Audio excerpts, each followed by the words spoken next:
Basi tunaenda kusoma neno takatifu la Mungu katika kitabu ya Waefeso sura yake ya 6 na mstari wa 12. Tunasoma katika jina la Yesu Kristo.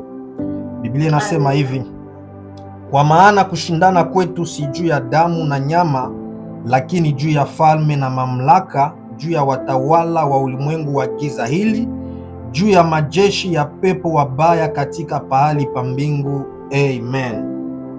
Amen. Nina somo ambayo nataka tuendelee kuzungumza siku ya leo, ambayo inasema vita za kiroho. Na tukasema asubuhi ya kwamba wakati mtu anapookoka, wala kwa namna nyingine, wakati mtu anapoamua kumpokea Yesu Kristo kuwa Bwana na Mwokozi wa maisha yake, mtu haingie katika mapumziko, lakini anaingia katika vita kubwa. Na hiyo vita ambayo mtu anaingia ndani sio vita ya kawaida, lakini ni vita za kiroho. Kwa namna nyingine naweza kusema ya kwamba wakati tunapompokea Yesu Kristo kuwa Bwana na Mwokozi yetu, tumekuwa tukitangaza rasmi vita kati ya ulimwengu wa giza. Yaani tumekuwa tukitangaza razani kwamba tumeingia katika vita pamoja na Shetani. Lakini apewe sifa Bwana wetu Yesu Kristo, maana hata kama tungepigwa vita ya namna gani, hatupigane kwa ajili ya kushinda, lakini tunapigana katika ushindi. Ni kusema hata wakati vita zinapoingia katika maisha yetu, tayari sisi tuko washindi, kwa sababu tulimpokea Yesu Kristo kuwa Bwana na Mwokozi wetu. Na hii kitabu ya Waefeso imeandika na mtume Paulo, na hapa alikuwa ndani ya gereza alipoandika hii kitabu ya Waefeso. Na mahali ambapo tunamaliza kusoma, Biblia inaonyesha ya kwamba aseme vita zetu haziko za damu wala za nyama. Kwa namna nyingine alitaka kuonesha kwamba vita zetu ambazo tunazozipigana sio vita za kimwili, lakini ni vita za kiroho. Nataka uelewe ya kwamba Shetani anasikia vibaya sana wakati anapoona mtu anaokoka. Yaani wakati mtu anapookoka na kubatizwa kwa maji mengi na kuamua kumfuata Yesu Kristo, Shetani anakuwa amekuwa katika mambo ya uchungu, anakuwa akisikia wivu, na lengo yake kubwa ni kumshambulia ule mtu ambaye aliokoka mpaka tena arudi nyuma, kwa sababu ndiyo kazi ya Shetani. Yaani Shetani hata furahiyaka hata siku moja kumwona mtu ameokoka. Na ndio maana kila siku itwao leo, Shetani katika ujanja wake anakuwa akitupiga vita sisi ambao ni watoto wa Mungu, kwa sababu ana huzuni kubwa, ana wivu kubwa sana kuona wakati mtu anapookoka. Lengo lake hapendi kuteketea mwenyewe katika moto. Ndio maana anakuwa na wivu sana na ujanja kufata na kushambulia wale watoto wa Mungu ambao wameokoka, ambao wameamua kumfuata Yesu Kristo kuwa Bwana wa Mwokozi wa maisha yao. Ndio maana anakuwa nikisikia huzuni sana wakati Wakristo wengi wanashangilia kuona mwingine Mkristo ameanguka katika dhambi. Dunia ya leo imekuwa kama imechafuka, kuliko watu wasikie huzuni kuona wengine Wakristo wanaanguka katika dhambi, lakini inawafanya wanafurahi. Na utakutana wale ambao wako na furahia ni Wakristo. Yaani Shetani anafurahia wakati mtu anaanguka katika dhambi, na ya kushangaza kuna Wakristo hata pia nao wanafurahia wakati mtu anaanguka katika dhambi. Nataka uelewe ya kwamba hakuna siku Shetani atatupaka mtu mikono ya Mungu. Lakini Wakristo wengi wakati wanaona mwingine amefanya dhambi na kuanguka, na wakati nafika kipindi ambapo anapotengwa kanisani, unakutana watu wanakuwa na furaha sana. Hii nimeiona nafasi moja ambapo kuna mtu mmoja ambaye alikuwa mwimbaji na alikuwa miongoni wa viongozi katika kwaya, na akaanguka katika dhambi. Na wakati alipoanguka katika dhambi, ilibidi wamtenge kama vile desturi. Na nilishangala sana kwa sababu hiyo siku katika ibada ya meza ya Bwana watu wengi walijaa, na hawakujaa kwa sababu ya kushiriki meza ya Bwana, lakini walijaa kwa sababu walitaka kuona, kushuhudia gisi watatenga huyo mtu katika kanisa. Na wakati pasera aliuliza, je, mko tayari tumtupe katika mikono ya Shetani? Watu wengi wakalalamika wakusema, ndiyo, tuko tayari, mumutupe mikono ya Shetani. Yaani watu wamekuwa kama vile wamefurahi kuona mwingine mtu ameanguka katika dhambi, ikaleta huzuni sana ndani ya moyo wangu. Nataka uelewe ya kwamba shetani yeye hawezi kufurahi siku moja wakati mtu ametoka katika mikononi mwako, katika mikononi mwake samani. Lakini kitu ya kushangaza, sisi wa Kristo tunakuwa tukifurahi wakati tunaona wengine wa Kristo wanaanguka katika dhambi. Bwana Yesu atuonee huruma sana. Na labda unaweza kujiuliza swali, kwa nini shetani ametupiga vita sisi ambao tumempokea Yesu Kristo? Kwa nini shetani ametupiga vita sisi watoto wa Mungu? Lengo kubwa ya shetani kutupiga vita ni kwa sababu anataka tuache imani, anataka tukane imani yetu. Yaani furaha ya shetani ni wakati anapoona mtu ameacha imani yake, ni wakati anapoona mtu amekana imani yake. Iko moja ya sababu ambao shetani anakuwa akitupiga vita. Lakini tena shetani ametupiga vita ili apate kuharibu ushuhuda wetu kama vile wa Kristo. Yaani shetani anapendaka kila siku atupige vita ili sisi wa Kristo ushuhuda wetu uharibike. Kwa sababu wakati ushuhuda wetu unapoharibika, inaweza kuwafektea watu wengine na wanashindwa kuendelea na safari yao pamoja na Mungu. Wakati wanaposikia kwamba tumefanya mambo mabaya, ushuhuda wetu unapowafikia, inafanya kwamba wanavunjika moyo na wanashindwa kuendelea na safari pamoja na Mungu. Hii imeonekana sana wazi zaidi. Unakutana kuna wale ambao watumishi ambao walikuwa wakimtumikia Mungu kwa sana, walikuwa wakimtumikia Mungu kwa nguvu zaidi, lakini wakati walipoanguka katika dhambi, zengine watu wala wengine makondoo, ambapo iliposikia kupata zile habari, kujua ya kwamba aliyekuwa kiongozi wao ameanguka katika dhambi, imewafanya kwamba nao wapate kurudi nyuma. Ni kusema shetani ametupiga vita ili haribu ushuhuda wetu kama vile wa Kristo. Ametupiga vita ili tupate kukana imani yetu, lakini tena pia ametupiga vita ili apate kuharibu amani ndani ya moyo wetu. Nataka uelewe ya kwamba mtu kama Mkristo kila siku anapitia katika vita, na uaminifu wako mbele za Mungu inaweza kufanya ya kwamba uwe mtu wa vita kila siku itao. Leo asubuhi nikapima kuzungumza habari za Ayubu. Tukasema ya kwamba Ayubu alikuwa mwaminifu mbele za Mungu, lakini alipitia katika vita za kiroho kulingana na uaminifu wake mbele za Mungu. Shetani katika mahangaiko yake alikuwa akizunguruka, na katika kuzunguruka kwake akakutana na Mungu. Mungu akamuuliza, umetokea wapi? Akasema ametoka katika mahangaiko yake. Mungu akamuuliza, je, umemwona mtu wangu Ayubu? Shetani akajibu na kusema ya kwamba ni kwa sababu ya vitu ambavyo ulivyompatia ndio mwana ngaliki na shimama mbele zako, lakini ukipima kumunyang'anya vitu ambavyo viko navyo, anaweza kutoka na kukuacha wewe. Mungu akamruhusu ya kwamba aende kumgusa Ayubu, na hakika Ayubu akapitia katika mateso mengi. Identite Ayubu ikabadilika kwa siku moja, akapoteza mali ambayo alikuwa nayo, na hakupoteza tu mali ambayo alikuwa nayo, lakini hata watoto wakakufa. Tena baada ya siku tena mwili wake ukaguswa, mwili wake ukaribika, ukajaa na magonjwa kwa sababu tu ya uaminifu wake mbele za Mungu. Lakini nampenda Ayubu kwa maana katika yale mambo yote Ayubu hakukana imani yake, hakuongea mambo ya ujinga mbele za Mungu. Ilifika hata kiwango mke wake alimwambia kwamba atukane Mungu ili apate kukufa, lakini Ayubu aliendelea kusimama katika msimamo wake mbele za Mungu. Nataka wale ndugu mpendwa, uaminifu wako mbele za Mungu inaweza kufanya ya kwamba upitie katika changamoto, inaweza kufanya ya kwamba upitie katika vita nyingi, lakini leo ya kwamba kila siku itwao leo Mungu iko upande wetu na wala hawezi kutuacha. Unaweza kuwa uko pale unafikiri ya kwamba hauna vita, lakini nataka nikueleweshe ya kwamba wewe kama vile Mkristo hawezi kukosa vita kamwe katika maisha yako. Tunajua ya kwamba tuko na vita za kiroho wakati tunapoziona kwa macho yetu. Wakati tunapoziona kwa macho yetu ndipo tunatambua na kujua ya kwamba hakika tuko na vita za kiroho.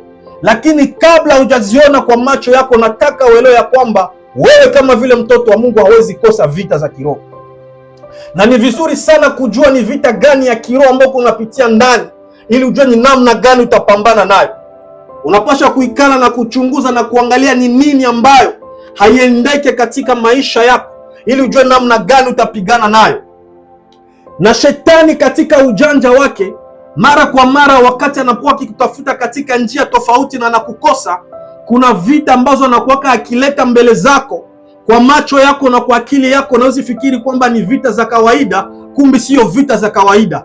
Unaweza fikiri kwamba tu ni mazingira ya ulimwengu, kumbe sio mazingira ya ulimwengu, ni vita ya shetani ambayo iko nataka kutoshe katika imani yako. Asubuhi nikasema ya kwamba shetani anaweza kusukumia magonjwa, na hiyo magonjwa unaweza fikiri ya kwamba ni ya kawaida, lakini unakutana kadiri unapotumia dawa, kadiri magonjwa yanaendelea kukua mingi. Wengine wanaweza kugonjwa yale magonjwa na wanatumia dawa na wanakuwa vizuri, lakini wewe kadiri unapotumia dawa, kadiri magonjwa yanaendelea kukua ya uzito sana. Na lengo ya shetani kukutumia magonjwa kwa sababu anataka ya kwamba imani yako ishuke.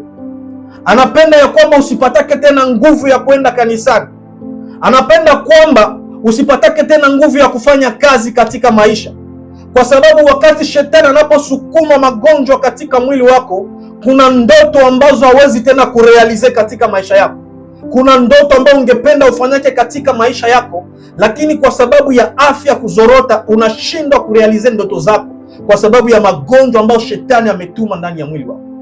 Anaweza kutuma magonjwa ndani ya mwili wako ili usipatake tena nguvu ya kwenda kanisani, ili usipatake tena nguvu ya kuomba, kwa sababu kuna magonjwa ambayo yanaweza ingia ndani ya mwili yako, hautapataka tena nguvu ya kufanya maombi ya mafungo kulingana na magonjwa ambayo iko ndani ya mwili wako. Yaani shetani ametuma ile njama zote za magonjwa ili akufanya ya kwamba uhangaike katika dunia, utafute msaada wa uponyaji uikose, kisha ufike kiwango atume wajumbe wake ili wapate kukushawishi na kukuambia uende kwa mganga, uende kuwafumu kwa sababu vyako haviko vya kawaida. Kumbe ni njama za shetani ambazo anakuwa akitumia kila siku ili atufanye kwamba tupate kukana imani yetu. Shetani pia tena anaweza kulamusha vita ya kijamaa. Unakutana katika jamaa yako kila mtu anakuchukia, ijapokuwa hukuwakosea, haukuwafanyia kosa lolote, lakini unakutana vita za kijamaa zinainuka katika maisha yako. Kila mtu anakuona adui katika jamaa. Watu wengine wanaweza kukuitika, lakini katika jamaa yako umekataliwa. Utakumbuka hata Yefta naye alipitia katika vita, jamaa yake ilimkataa na kumfukuza na kumtupa. Yusufu naye vile vile alipitia katika vita, ndugu zake wakamuhusisha. Ni kusema kuna wakati shetani anaweza kutafuta mbinu na anakosa mbinu zote na anatumia njia ya jamaa. Unakutana watu katika jamaa yako wanakuinukia bila sababu ya msingi, kwa sababu yawezekana shetani amegundua ya kwamba kupitia maombi yako ndio maana jamaa yako ingaliki na shimama. Yawezekani shetani ashagundua na kujua ya kwamba kupitia wewe jamaa yako siku moja itaokoka, kupitia wewe siku moja jamaa yako itatoka katika umaskini. Ndio maana sasa shetani anafanya njama za kukupiganisha wewe, wala za kuinua vita katika jamaa yako. Unakutana watu wanakuchukia bila sababu ya msingi. Yawezekana watu wa ulimwengu wa giza, wachawi na walozi walishaka tafuta gisi ya kukamata jamaa yako wakaikosa, na wakati wanapokosa gisi ya kukamata jamaa yako, wanainua vita kwa ajili yako, kwa sababu wanajua kwamba wewe ukikana imani itakuwa rahisi sana kumkamata kila mtu katika jamaa. Ndio maana usishangale unakutana watu wanapokuchukia katika jamaa yako bila sababu ya msingi. Zaidi kama unajikutana katika jamaa ambapo wewe peke tu ndio unaokoka, wengine hawakuokoka, elewa ya kwamba utapitia katika vita, utapitia katika changamoto nyingi. Ni kusema ya kwamba shetani anaweza kutumia hizi mbinu ili katika jamaa yako watu wapate kukuchukia, watu wakusingizie uongo, watu wanaweza kupiga vita za kila aina katika jamaa yako ili tu kufanya kwamba utoke katika imani yako. Hiyo ni ujanja wa shetani. Ndio maana ukikutana unapitia katika vita za kijamaa, usifikiri ya kwamba ni ukawaida. Usifikiri ya kwamba kila mtu se normale kupitia katika vita za kijamaa, lakini leo ya kwamba hiyo ni njama za shetani. Anataka kwamba ukane imani yako ili apate kukurarua vizuri. Yawezekana shetani ameona ya kwamba umepeleka jamaa yako, wewe ndio nyota ya jamaa yako, lakini anapenda akumalize ili apate kuinua vita katika jamaa yako. Lakini ndugu mpendwa, anataka uelewe ya kwamba hata vita yenyenika namna gani, tuna yule ambaye anashimamaka na kutupigania kila siku itwao leo. Sijua ni vita gani ambayo unapitia katika jamaa yako, lakini nataka nikutangazie ya kwamba tuna Mungu ambaye tunamtumikia. Ndio maana hata vita iunike katika jamaa zetu, atakuwa upande wetu na kutusaidia kila siku itwao leo. Shetani katika ujanja wake anaweza kulamusha vita hata katika marafiki wako. Unakutana waliokuwa marafiki wako ndio wanakuwa tena wa kwanza kukupiga vita. Watu ambao waliopatia confiance, yawezekano uliwaambia kila siri zako, lakini ndio wanakugeuka na kulamusha vita kwa ajili yako. Zaidi katika dunia ambayo tunaishi leo, Mungu akikubariki tu kidogo mbele ya rafiki yako, shetani anatumia ujanja na panda ndani mwake roho ya wivu ili aanze kukupiga vita kwa zile baraka ambazo umepata katika maisha yako. Yawezekana uliishi naye miaka ya kutosha na hakuna siku aliwezaka manifeste roho ya wivu, na yawezekana haiko mtu wa wivu, lakini wakati Mungu anakutia katika kiwango fulani, shetani anapitia katika rafiki zako ili aanze kukupiga vita ili usifikie baraka ambazo unatarajia kupata katika maisha yako. Utakutana ni wadada wengi, utasikia historia zao, wakati walipata wafianse wa kuwaoa, rafiki zao waligeuka na kwenda kuwasemea maneno ya uongo kwa wafianse zao. Yaani unakutana rafiki yako ndio anakugeukia adui, rafiki yako ndio anakupiga vita, ijapokuwa ni mtu ambaye uliishi naye siku za kutosha. Ndio maana nataka uelewe mpendwa, ya kwamba rafiki wa kweli ni Yesu Kristo peke yake. Yesu ndio tu rafiki ambaye hauwezi kukutraire. Yesu tu ndio rafiki ambaye haizi toka nje na kutangaza udhaifu wako, lakini Yesu Kristo peke yake anaweza hata kufunika udhaifu wako. Ndio maana katika maisha yetu nataka uelewe ya kwamba rafiki wa kweli ni Yesu Kristo peke yake. Ndio maana hata kama uko na rafiki hauko obligé kumwambia siri zako zote. Maana leo anaweza kuwa rafiki yako, lakini kesho shetani anamtumikisha ili apate kukupiga vita katika maisha yako. Lakini nataka uelewe ya kwamba tuna yule ambaye ni rafiki wa kweli, hana trahison, hana wivu, ni Yesu Kristo tu peke yake. Shetani anaweza kulamusha hata vita ya ndoa. Unaweza kutana wakati ulikuwa celibatera ukuwaka na vita hata siku moja, lakini tu siku unaingia katika ndoa, shetani analamusha vita huku na huku, analeta vita. Unakutana tu baada ya kufanya ndoa, kazi inaweza kukuishia, unaweza kupitia katika maisha magumu. Unakutana magonjwa inakuja ndani ya nyumba yako, ndani ya ndoa yako. Yawezekana wakati ulikuwa celibateri hakuna hata siku uligonjwaka, lakini siku tu unafanya harusi, vita inainuka, magonjwa yanakuja, kazi inaisha. Unakutana unakuwa mtu wa mateso, unakuwa mtu wa manunguniko. Bwana Yesu atusaidie sana. Ndio maana naweza kusema ya kwamba batu benye baingiaka mundoa hamuna rezo ya kukritike ndoa za batu, kwa sababu haujua wamepitia nini. Maana shetani ni mtu ambaye hapendake ndoa. Shetani ni mtu ambaye hapendake furaha ya ndoa. Shetani hata pendaka hata amani katika ndoa. Sasa akikosa njia, anakuwa akileta vita katika ndoa. Unakutana kuna mambo ambayo yanaanza tipuka katika ndoa, ambayo kumi ni njama za shetani za kufanya watu imani yao ipate kupotea, za kufanya watu imani yao ipate kushuka. Ndio maana ndugu mpendo, ukikutana unapitia katika vita katika ndoa yako, umulilie Mungu ili Mungu apate shimama na kukupigania, maana hata vita inuke katika maisha yako. Nataka uelewe ya kwamba kuna yule ambaye anaweza kushimama na kukusaidia. Shetani ni mjanja sana, anaweza kuamsha vita kubwa katika maisha yako. Inaweza kuwa magonjwa. Nakumbuka nilipita katika kipindi muda kwa muda, mke wangu alikuwa kigonjwa. Zaidi unakutana siku mtu utapokea pesa, ndio siku wakati magonjwa itakuja. Yaani unakutana ilikuwa fika kama inaanza kuwa kawaida, nilikuwa nishajua nikipokea tu pesa tu sharti mke wangu agonjwe. Kama mke wangu agonjwe, lakini kusema mtoto anaweza kugonjwa. Ilifika kiwango ambapo hata chakula alikuwa hakule tena. Yaani akiona chakula nasikia roho imechafuka, apetia kukula chakula na ikosa. Kumbe ile yote ilikuwa tu ni vita ya shetani ya kutufanya wakati tutoke katika imani. Wakati alikuwa celibateri kwabo, hakuna siku alipitia katika vita kama na zile. Lakini wakati aliingia katika ndoa, magonjwa ikaanza kumshambulia. Na wewe sijua ni nini ambako unapitia katika ndoa yako, lakini nataka uelewe kwamba tuna yule ambaye anawezaka yote katika maisha yetu. Tuna yule ambaye anatusaidia kila siku itao leo. Shetani anaweza kutuma kwako vita ya uchumi. Ya unakutana uchumi unazorota. Unaweza kuwa na mpango ya kufanya kitu, unaweka pesa zako vizuri, lakini unakutana siku ambapo unapenda kurealize ile projet yako, kutatokea urgence moja ambayo itakupeleka zile pesa na unaanzilia tena ya zero. Yaani shetani anakuwa anapiga uchumi wako vita. Mbaki inafika wakati unaanza kosa hata nguvu ya kwenda mkanisa. Kwa sababu kuna Wakristo wengi hawawezake kwenda mkanisa kama hawana sadaka. Sasa shetani akiona uko na roho kama na ile, anaweza kupiga vita kupitia uchumi wako. Yaani kupitia uchumi wako na kupiga vita, unakutana unakuwa unapata pesa, lakini pesa zitaikalaka tena mikono yako. Pesa zitaikalaka tena mu account yako. Ziliingia, kunatokea shida ambazo itazipeleka. Unakutana siku ulitoa 1/10 ndio siku jaribu zinaongezeka. Siku ulitoa sadaka ya shukurani ndio siku vita inashimama na kukupeleka pesa zako zote katika nyumba. Kumbe shetani amegundua ya kwamba yawezekana katika kutoa kwako, katika kukuwa mwaminifu kwenye 1/10 ndipo mnajificha baraka zako.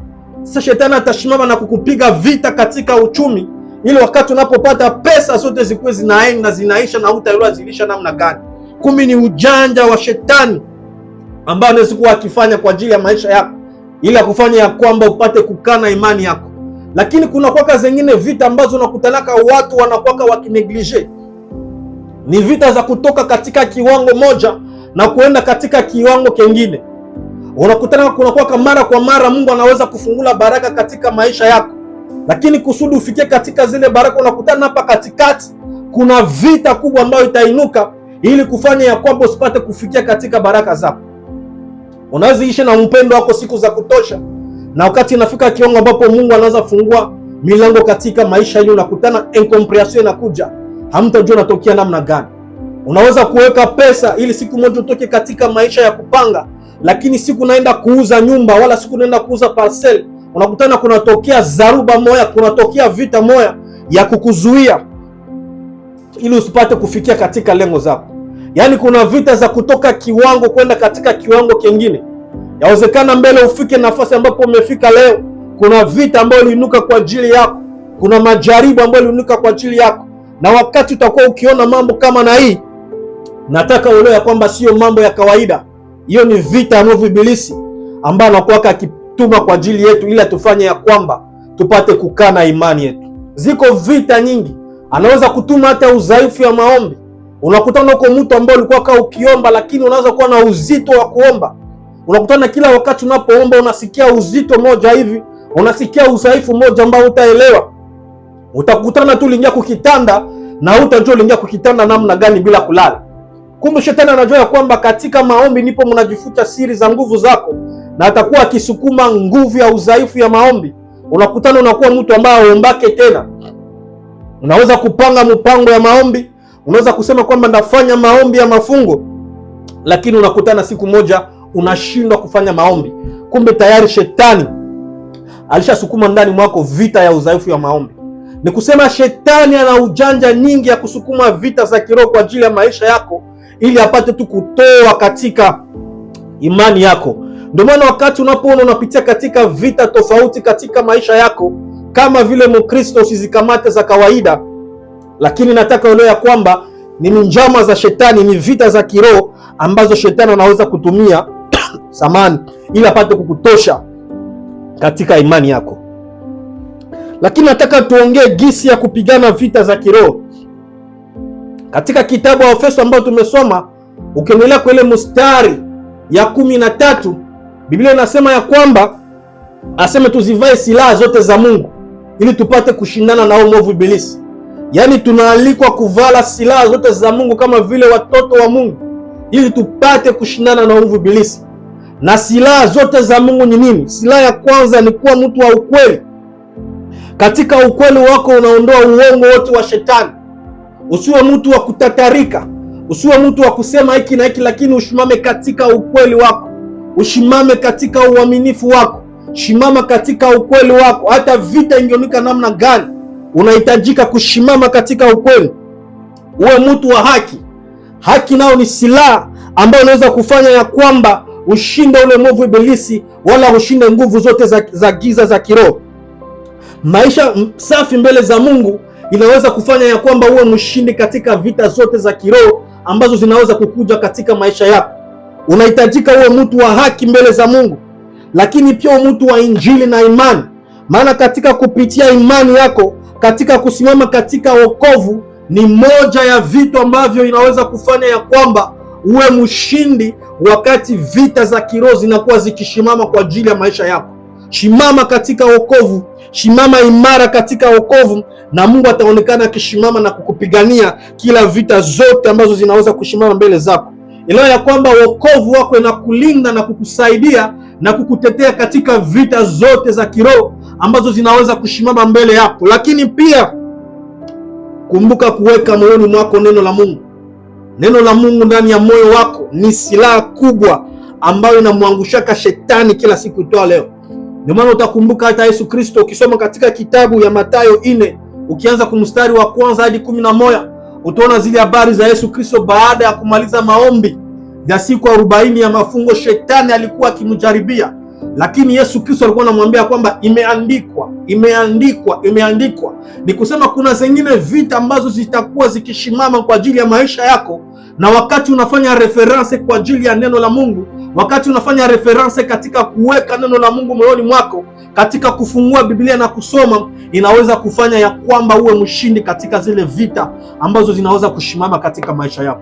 Lakini shida kubwa ni utagundua ya kwamba hata shetani katika ujanja wake anatumikisha hii vita, anakufanya uwe mtu kuwa mdhaifu wa kusoma neno la Mungu, anakufanya uwe mvivu wa kutafakari neno la Mungu, maana anajua katika neno la Mungu muna siri kubwa ambayo inaweza kufanya ya kwamba uwe mshindi katika vita zote ambazo zinaweza kushimama mbele zako. Na maana ukutana kuna Wakristo wengi akifungula tu Biblia atake kusoma na usingizi na mkamata, anasinzia japokuwa alikuwa hana usingizi, na unafikiri ya kwamba ni jambo la kawaida. Kuna wengine kanisani tu kishafika wakati ya neno la Mungu usingizi na mkamata, tena usingizi wa mzito, na yeye kwake anafikiri ya kwamba ni kawaida. Elewa ya kwamba sio kawaida. Yawezekana katika neno la Mungu ndio mko dawa ya kushinda vita ambazo unapitia katika maisha yako, maana katika kusikia neno inaenda kuboresha imani yako na kukomalisha imani yako, maana imani inakuja kwa kusikia. Na sasa shetani anajua ya kwamba ukisikia neno la Mungu itakufanya imani yako ipande juu na kukuwa mshindi katika vita unapitia ndani. Anakuwa anatuma hewa ya usingizi, anakuwa anatuma hewa ya udhaifu kwa ajili usipate kusikia neno la Mungu, ili apate kukushinda katika vita ambazo anakuwa akikupiga. Lakini leo ya kwamba neno la Mungu ni silaha kubwa sana ya kumshinda mwovu ibilisi. Nimalizia na kusema ya kwamba silaha nyingine kubwa ya kumpinga shetani, ya kupigana vita zote za kiroho ni kuomba bila kuchoka. Katika kitabu ya Wathesalonike sura yake ya 5 na mstari wa 17, ndio mtume Paulo kunaandikia watu wa Thesalonike, kunaandikia ili kanisa ya kwamba waombe bila kuchoka. Hata wakati vitu iko mzuri, sio sababu ya kukufanya kwamba wewe Mkristo ushindwe kuomba. Endapo hata vitu iko vizuri katika maisha yako, lakini omba bila kuchoka. Wakati majaribu nakuja katika maisha yako, omba bila kuchoka. Lakini unakutana kuna wale wa Kristo, wakati mambo iko mazuri katika maisha yake hawezi kuomba, lakini wakati mambo yanakuwa mabaya ndio anakumbuka tena kuomba. Na kuna wengine ambapo wakati mambo iko mazuri ndio anapataka nguvu na kuraji ya kuomba, anapataka nguvu ya kwenda kanisani, lakini mambo yakikuwa mabaya na anaikala kunyumba. Jaribu ikiunika katika maisha yake, unasikia anasema na sitenda kwenda mkanisa, na kwenda mkanisa niko napitia mambo ya hivi. Lakini Biblia inatushauri kwamba tuombe bila kuchoka, tuombe bila kukoma. Mambo yakuwe mazuri, mambo yasikuwe mazuri, kama vile mtoto wa Mungu tunahitajika kuomba bila kukoma, maana vita ambayo tunapigana sio vita ya kimwili, lakini ni vita za kiroho. Sisi kama vile watoto wa Mungu tunapitia katika vita, na vita yetu haiko ya kawaida. Vita yetu ni ya kiroho, vita yetu ni ya wajumbe wa shetani. Shetani kila siku hasinzii mchana na usiku, iko na winda maisha yetu, iko napenda kutufanya ya kwamba tutoke katika imani ili siku moja tuteketee pamoja naye. Lakini kama vile Wakristo tuendelee kushimama mbele za Mungu, tujivike hizi silaha zote za Mungu ili tupate kuwa washindi katika maisha yetu. Ndio maana jioni leo nakuja kukutangazia ya kwamba Mungu ambaye tunamtumikia katika kanisa la El Shaddai, natamani ya kwamba endelee kukutia nguvu, akuvike hizi silaha zote ili upate kushinda majaribu yote ambayo unaweza kushimama katika maisha yako. Sijue ni vita gani ambayo unapitia ndani katika maisha yako, na sina haja ya kujua ni vita gani, lakini natamani Mungu ambaye tunamtumikia yeye mwenyewe ashimame na kulokalize vita ambayo unapitia ndani na akuletee ushindi. Ushimame na kushuhudia na kusema ya kwamba nilikuwa katika vita fulani, lakini Mungu wangu alishimama na kunipigania. Maana kupitia ushuhuda wako itafanya wengine wakuwe na nguvu ya kuendelea katika safari ya mbinguni. Ndio maana natamani ya kwamba Mungu akuvike nguvu, Mungu akuvike hizi silaha zote, ili upate kuwa mshindi katika vita zote za kiroho zinazosimama kwa ajili yako. Iwe vita kupitia watoto wako. Shetani anazipenda pitie katika watoto wako ili alete vita, watoto wasikusikie, watoto watoke katika mapenzi ya Mungu, ili roho yako iko ya kunungunika kila siku. Lakini Mungu natamani ya kwamba akupiganie katika jina la Yesu Kristo. Kila vita zote ambazo shetani anaweza kutuma kwa ajili ya maisha yako, jioni leo nashimama ni kutangazia kwamba uko mshindi, maana wewe upigane kwa ajili ya kushinda, lakini unapigana ndani ya ushindi kwa sababu uko mtoto wa Mungu. Mungu apate kutubariki sote. Amen. Amen.